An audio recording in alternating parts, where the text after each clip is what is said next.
Alléluia. Amen. Je vous ai dit que c'est un plan spécial, non? Amen. Galates 3, 23 à 28.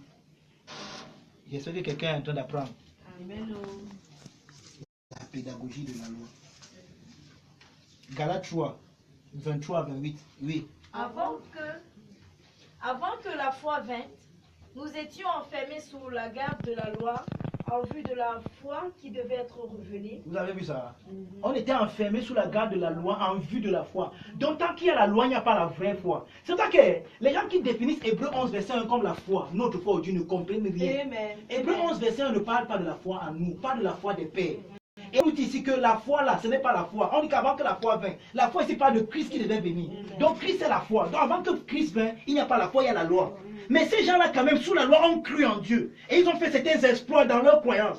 Et c'est pour ça que le verset 12 dit que nous donc aussi qui sommes environné d'une si grande nuée de témoins. C'est-à-dire que si les gens là, avec les foi qui n'étaient pas la vraie foi, d'autres ont été la puissance du feu. D'autres ont resté les morts. D'autres ont fermé la gueule des lions. À combien plus forte raison, à fortiori nous aujourd'hui. C'est-à-dire que ce que nous devons expérimenter aujourd'hui doit être supérieur par rapport à cela. Amen. Donc, Dieu n'attend pas moins de nous.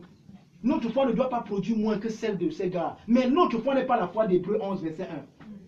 Voici la foi est une ferme assurance des choses qu'on espère. Une démonstration de celles qu'on ne voit pas. Ce n'est pas nous. Amen. Nous, on n'espère plus rien. Vérité. Notre espérance est une actualité aujourd'hui. Amen. Christ a tout accompli. Alléluia. Nous n'avons pas quelque chose. Dieu ne va plus faire quelque chose qu'il n'a pas encore fait. Eux, ils espéraient. Pourquoi? Parce que Christ, regardez, le pédagogue les conduisait à Christ. C'était Christ l'école. Mais l'école, ce n'était pas encore manifesté. Alors, il y avait d'autres rudiments qui devaient leur manifester, leur faire voir que Christ arrive. Donc, toutes les personnes qui réussissaient par ces rudiments à voir que Christ arrive étaient sauvées par anticipation, par espérance.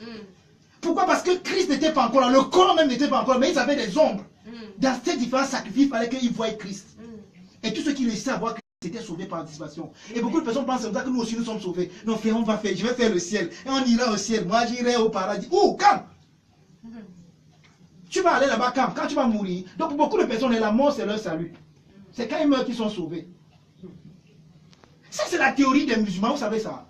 Que quand tu vas mourir, Dieu va peser ton bien et ton mal. Et il va décider si tu pars au paradis ou bien en enfer. Et c'est ce que beaucoup de personnes prêchent aujourd'hui. Et ça, c'est bon, c'est d'aller au ciel. Quel ciel? Je suis au ciel. Amen. Moi qui te parle maintenant, je suis au ciel maintenant. Amen. C'est bizarre, n'est-ce pas? Quelqu'un va dire que le pasteur, il est audacieux, très audacieux. Il va dire que les questions de doctrine ne blaguent pas avec. Amen. Amen. Oui, ça demande de l'audace. Parler comme je parle là, il faut être audacieux. Il faut être courageux. Les gens n'aiment pas entendre l'évangile, mais c'est l'évangile qu'il leur faut entendre. Amen. Il faut fatiguer des femmes Amen. et des mythes juifs. Mon frère, tu seras sauvé. Le jour, si tu fais même un petit péché, il faut qu'avant de mourir, tu confesses d'abord tous tes péchés. Comme c'est la confession des péchés qui sont. Tu es sûr que tu peux confesser tous les péchés. C'est ce qu'on appelle même d'abord le péché. Le péché, c'est pas seulement ce que tu fais.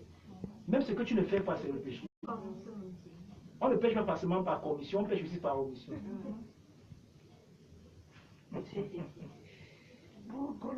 Pardon, finissons.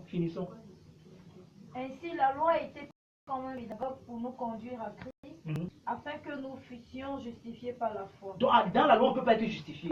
Mais on peut se mettre justifié par la foi lorsqu'on est conduit à Christ. Parce que c'est Christ qui justifie. Oui.